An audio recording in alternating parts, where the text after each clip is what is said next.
Alright guys, welcome back to the channel, and it's been almost 6 months, but we finally have our verdict. Everything's finally in place. We have figured out what we're doing. All the damage has been assessed. I think you guys are going to like what I have to say. Let's get right into this and kind of get to the nitty-gritty here. So for those who are out of the loop or are new to the channel, my truck actually caught on fire on December 20th of last year. Perfect way to end 2020, and the freaking dumpster fire every year it was, outside of, one or two amazing things like meeting my girlfriend. Biggest life win that I've had. And obviously it was like, oh yeah, you got one really awesome thing that you've wanted for your entire life, and now let's burn your truck down. Now luckily the damage was relatively minor, as we'll get into in a minute, but it ended much better than it could have, and I'm very thankful that the truck didn't go up completely and or harm me and my girlfriend who were in it when this happened. But for those who didn't know, that's what happened. Kind of short story. If you guys want to see the whole story, I posted about it back in December. I'll try to remember to link it up here in the corner for you guys, so you guys can go see the whole story of when this first happened. But that's kind of the short story. Is it just caught on fire and suffered some good damage from it, but was not burned up in every way. But let's talk about kind of a recap real quick before we get started. The truck was picked up in I believe February. I think it was February. After suffering the fire damage, stuff like that, it sat at a shop until February. Barely getting looked at. The only thing I was told is the transmission showed very much signs of being damaged and that it was not running right. That was literally the only information I had. We went and picked it up, brought it home. We filmed a couple of episodes of Fired Autocross with it, as you guys saw, and tried to diagnose this ourselves before we eventually gave up and chose to go with a professional mechanic. The same mechanic is the same guy who built the full bolt-on exhaust setup, with the headers, the X-pipe, the MagnaFlow axle back, everything. The full exhaust on that thing was built by this guy. And he's one of the only mechanics, and now the only mechanic we trust touching this truck. I really have trust issues with mechanics, and having one like him on standby is great because he's very thorough. He's very good work. There's no one else with this thing I trust. Pretty much it's been there for the last few weeks. As you guys saw, it got picked up just a few weeks ago, about a month ago almost now. And these guys are primarily mobile, so this is why it took so long. They're primarily mobile mechanics, and when they are at the shop, obviously I was kind of back towards the end of line because, I didn't make appointments to get this done. It was very much a spur of the moment, like, hey, can y'all look at this when y'all have time? And that's why it took so long, but it was worth the wait. Pretty much, let's talk about kind of the problems. So engine-wise, we were running into a lot of issues with it misfiring idle. We couldn't get it to idle really at all. It would just kind of sputter and die off. We were unable to really track it down ourselves without a lift, and which was the main reason we sent it there, was because we didn't know what was going on engine-wise. Turns out it was a very simple problem and a very simple fix. In fact, it is now running normal and is not having any problems. I apologize if I still have a coughing fit, so I apologize. If you guys remember last video, I was struggling with this, so I apologize if I cough at this video. It turns out it was literally just a vacuum line. That was it, on the back of the engine where we couldn't find it, and they put it on the lift, found it, solved it, and the engine's fine now. It's perfect. It runs just as it did before, if not better. They said the only thing to note is that it does have a bit of a hiccup related to an O2 sensor, which is possibly a damaged wire, because Ford, in their infinite wisdom, ran the wiring harness directly on top of the transmission. So there's a chance that a wire may have been damaged for the O2 sensor in that harness that's running above the transmission. So they're getting ready to pull the transmission out anyway. So we'll get into that in a minute. But pretty much that's what happened with the engine. It was just a vacuum line. They replaced it. We're back up and running on that end, perfectly normal. Sucks that we didn't find that out here, because that would have saved us a little bit of time. But yeah, that was an interesting one. I was like, oh yeah, it was just a vacuum line. I was like, seriously. All this time worried about it over a vacuum line. But anyway, on to the transmission. So the transmission, they pulled the pan off actually today, and which is why I'm even making this video to begin with.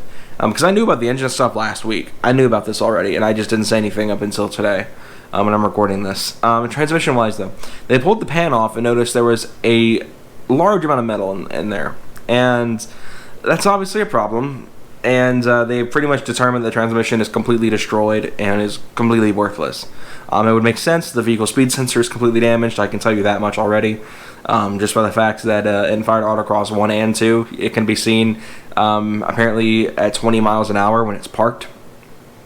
So obviously that will obviously be a bit of a problem to deal with, but the transmission side was pretty much completely destroyed. And we have our suspicions about what happened, and pretty much it all goes back to the original rebuild. We have a lot of suspicions. We believe that one of two things happened. That one, that during the original rebuild, they did not clean out the lines in the oil cooler for the transmission cooler.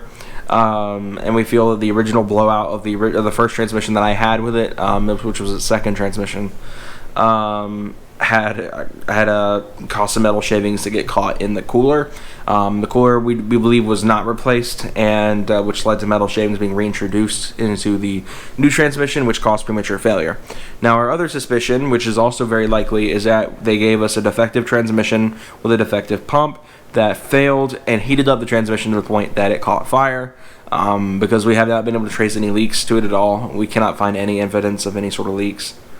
But it makes the most sense to me with how the transmission overheated and the vehicle caught fire. So either way, it really just goes back to a crappy transmission replacement. That's really that, and it sucks because it's not the first time I've been screwed over by a shop, and I'm not really thrilled about having to deal with it again, especially something that's considerably more expensive than the last time. But it's not fun. Again, these are all suspicions, though, so we don't know for sure what happened because there's just not really enough evidence to tell us what exactly happened just yet. Now, they are planning to pull the transmission out of it and go bolt by bolt, wire by wire, and the harnesses and everything to check everything over. But as of right now, those are our two suspicions that we think happened. We believe that either the cooler wasn't cleaned out properly, which introduced metal back into the transmission, or we believe that the transmission itself was defective, which caused premature failure, heating up, and then and then a fire.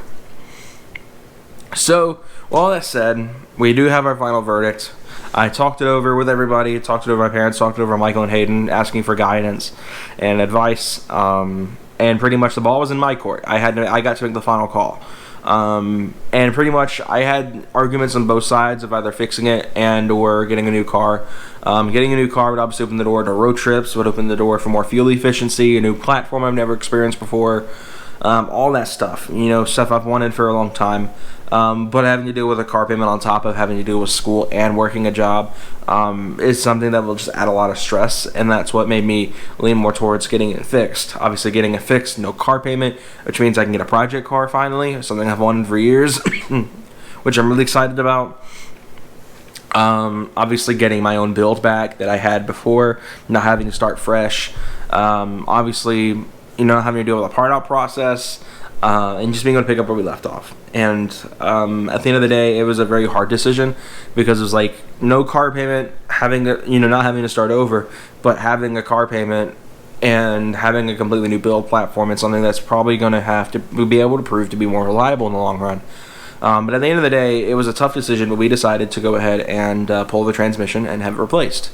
So yeah, the Sport Trac's coming home, and this time, hopefully it stays alive for a little while, because gosh dang, am I sick of having to fix that thing every time it breaks.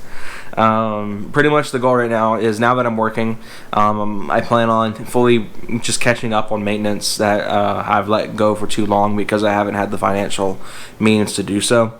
Air conditioning, getting the headliner replaced, the wrap, which is probably one of my top priorities with this, because I know how long you guys have been waiting now. I mean, it's been half a year, the thing hasn't even been on the channel. So, I mean, the main goal is to just kind of get it back to where it was and then just go to the moon from there. I had initially thought about doing some crazy forced induction again, something I said I was never going to do again.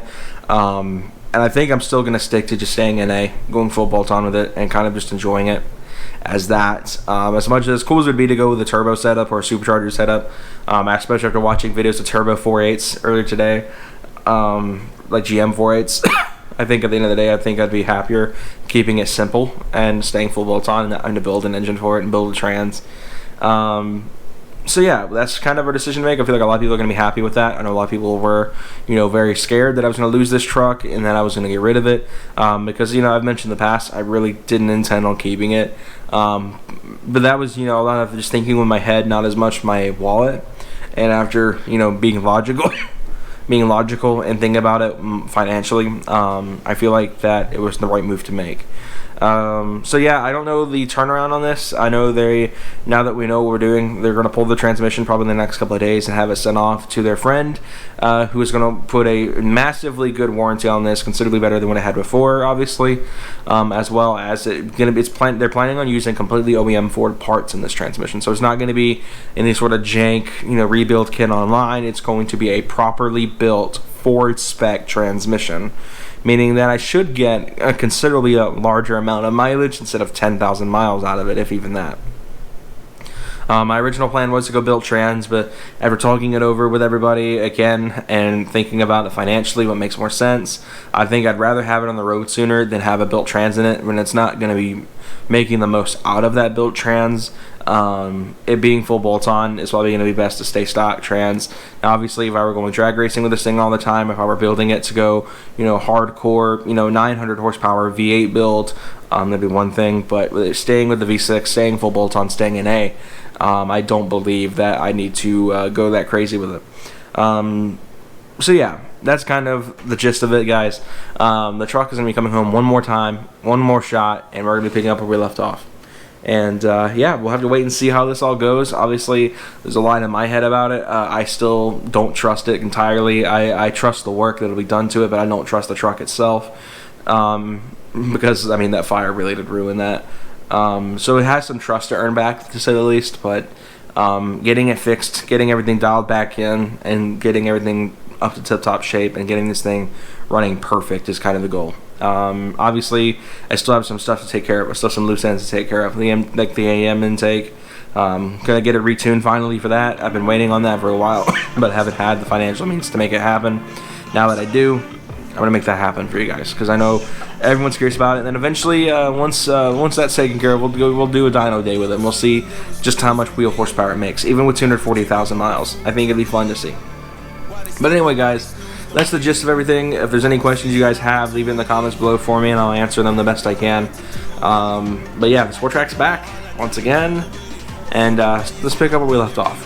But anyway, guys, I'll see you guys next time. Have a good rest of your day, guys.